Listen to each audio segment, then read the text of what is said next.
to the station that he was on in his formative stages, and he's there because Salem runs his show on that station now. And I thought about you all day yesterday. Well, that was way back, and but that I was thinking about you. But don't be gracious. Salem yanked me off this station years ago because they bought another radio station. So they made me leave the station where it all began 35 years ago. I only had about a 14 share at the time they pulled me off the station. So we went across town to the other station, and then Salem months ago sold the station. So I thought, well, there goes my Greenville career. There goes my my buddy Joey Hudson's radio career. And then, lo and behold, the big powerhouse monster station here in the market, where it started, WORD, said, hey, Mike, we want you back. We want to put you on live. We want Joey to be a big part of the show. Joey's doing a local show in the mornings before Tara, who is a feisty morning show host. She's like the Mark Davis of Greenville, Spartanburg, Anderson. So we had dinner last night, big Japanese restaurant, all the air talent and I got together, and I'm just over the moon. I mean, it's hard to believe. TV station coming in today. Our pal Jane Robelo from the NBC affiliate is going to come in and do a big story about it, and it's been in all the media, and we've just had a great time. So thanks for everybody indulging me on this, because I know it's a big deal. You know, I mean, it's 35 years ago, Mark. I mean, it's like you going back to, Jacksonville, Florida. You bet. Mm-hmm. Yep. So, but can I just salute you to start? First of all, welcome back. We missed you. You posted something on X that is so profound. I reposted it, and I want to talk about it today on the show because, as you said, the big topic in the world is Israel in invading Rafah and taking care of business, because that's right now where Hamas is holed up. And somebody named Mohammed wrote, Rafah is being decimated.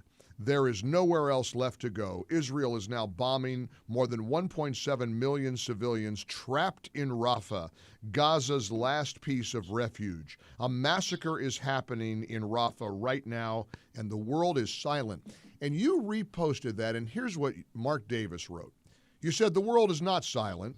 Those with moral clarity solemnly recognize this is how a war is won.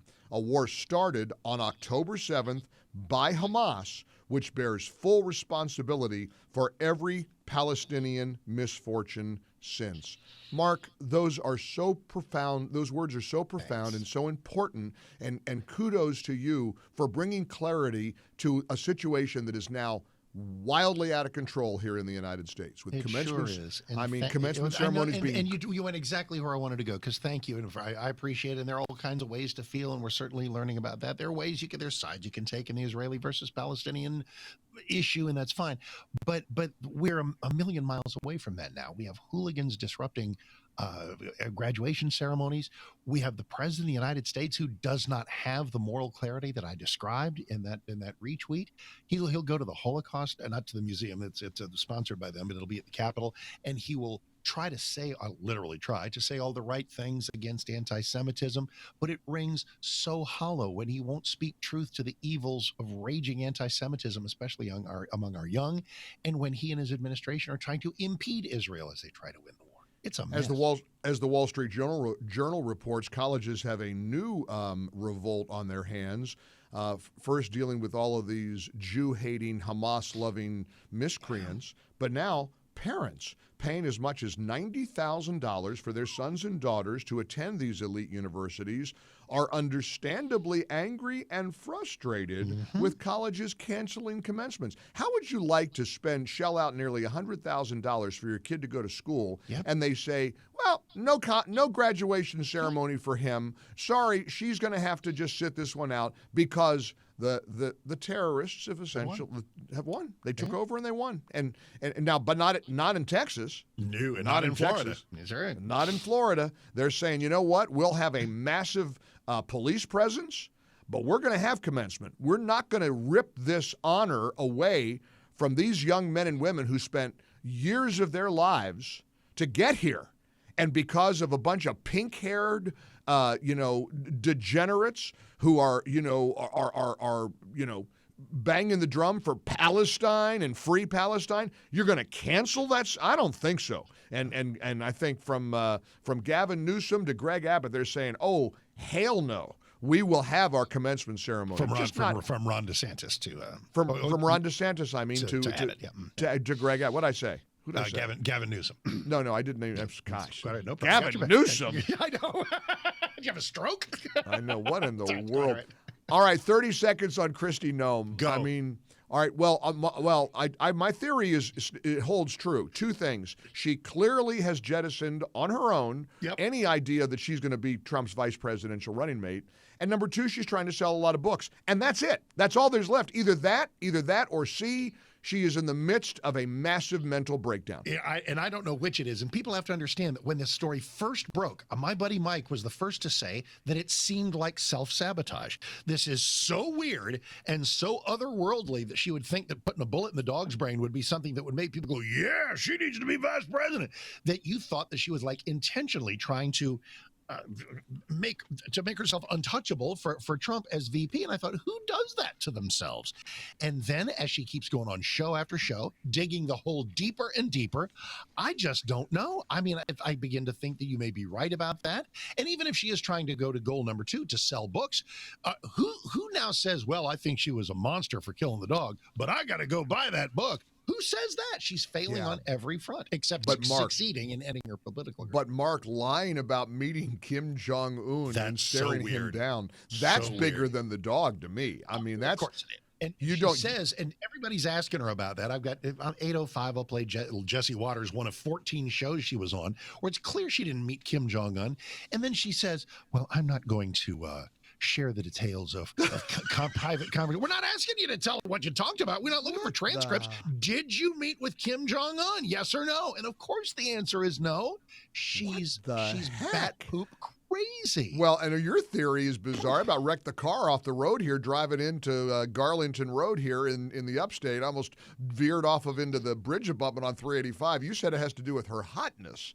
Well, that's the only reason she's front. That is the main. That's what makes her more front of mind than a number of other wonderful conservative. Her hotness? That's the tipping point. That's why she's on TV.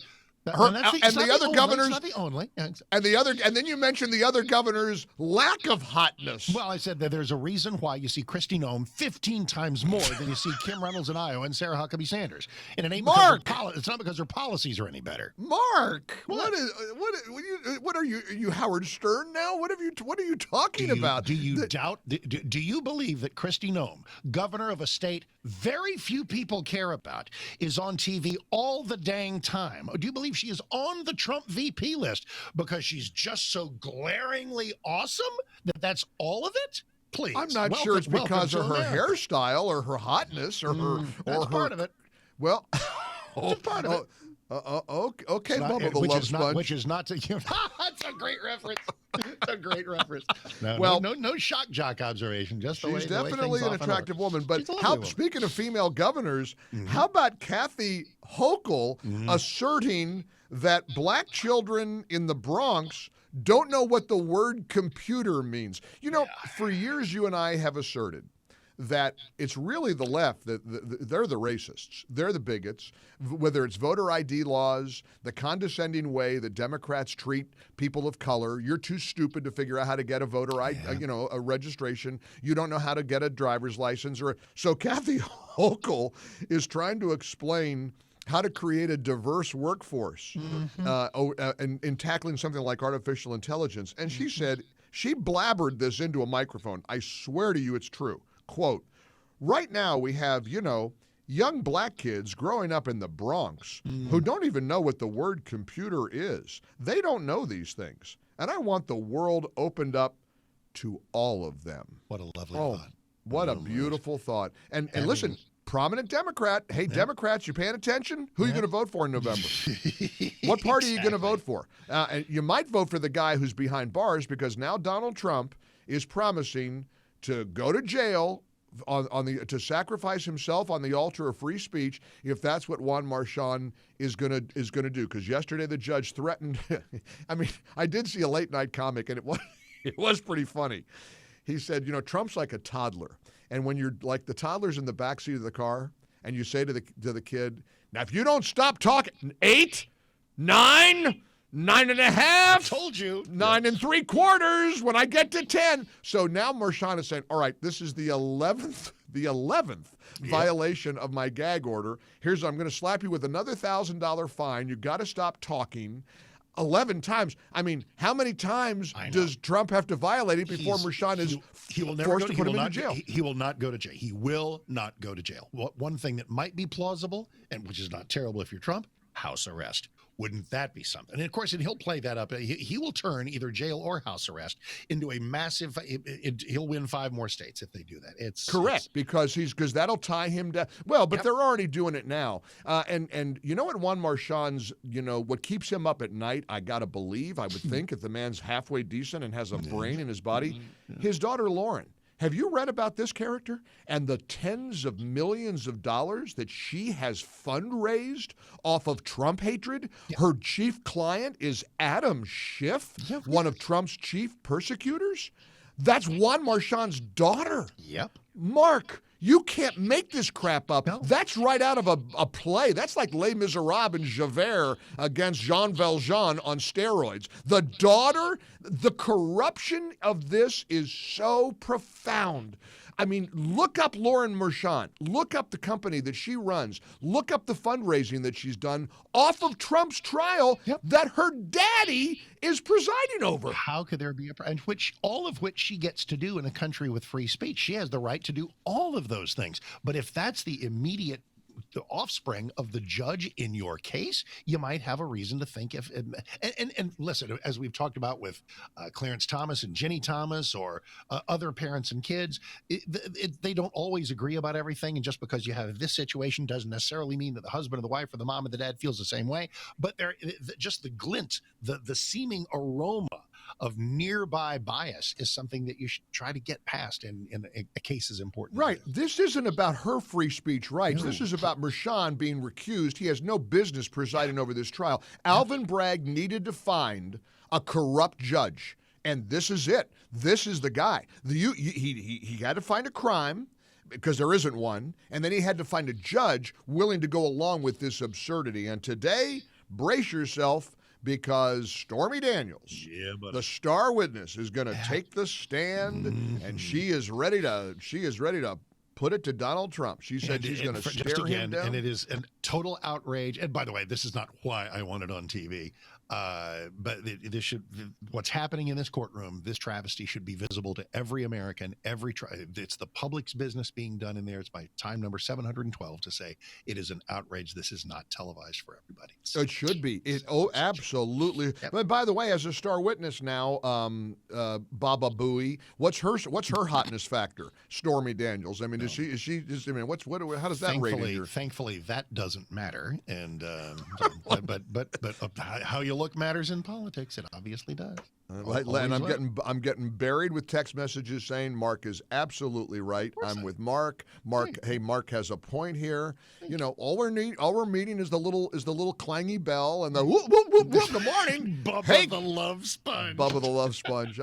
And he's a nice guy. I was on a panel with him once. I sat next to him. This is a Tampa Bay area shock jock who for decades has entertained millions. So and he's a nice guy, but he's one of those guys. I like these. I had dinner last night with all the WORD folks, and they reminded me of a guy out of Atlanta. Have you ever heard of David Paul on WSB? He was a late night host that I was so enamored with. He was one of the funniest guys, one of the craziest voices on the radio. So anyway, I always say, off the wall with David Paul, off the wall with David Paul. And you look him up online, and he was, he was like a week away from the home. In Greenville, South Carolina, who did they have to pay off to get? Are those the actual call letters, WORD? Those are our call letters. I was involved in that back in the day. What a perfect set of call letters for a talk station. How do you get that? It's complicated. The actual call letters are WYRD. But they call themselves. And they call it WORD. We have the word in here in Christian teaching and talking. That's Yep. Yeah, that's a big. The word is a big Christian. I don't know. Yeah. Right, but the word in talk radio. What radio station has the actual call letters WORD? There's Pittsburgh, I think. WORD is in Pittsburgh. I think. I don't know. I'll make that my. I'll make that my. Kentucky also. Joey says Kentucky as well. Very good. Right. All I know is I got to keep practicing. News Talk 98.9 WORD, the voice of the Carolinas. Once I said the talk of the Carolinas, I said, no. It's the voice. Well, here we are. All right, well, back to Tampa tonight, and then off to Dallas, to your neck of the woods. I got to brag on my kid. More on that tomorrow because my son Trevor is going to be walking the stage. They are not canceling his graduation ceremony where he gets his master's degree. Fantastic. And I am so proud of him. And I get to see you. The week Well, just I'm got missing 15 Friday's times show better. because the ceremony is Friday morning, so I'm going to miss the show. So Okay, gotcha. Joey's going to fill in for me on Friday, but I may have to pop into the grand. Can I get past one of the guards at the Mark and Lisa estate? I mean, you got to call ahead. You know you can. Please, I'll submit my social security number for security checks and see if I can say hi to Mark and Lisa. Always so welcome. maybe see you this weekend. All right, man. I love you. You'll Glad see you're back. Mike in South Carolina.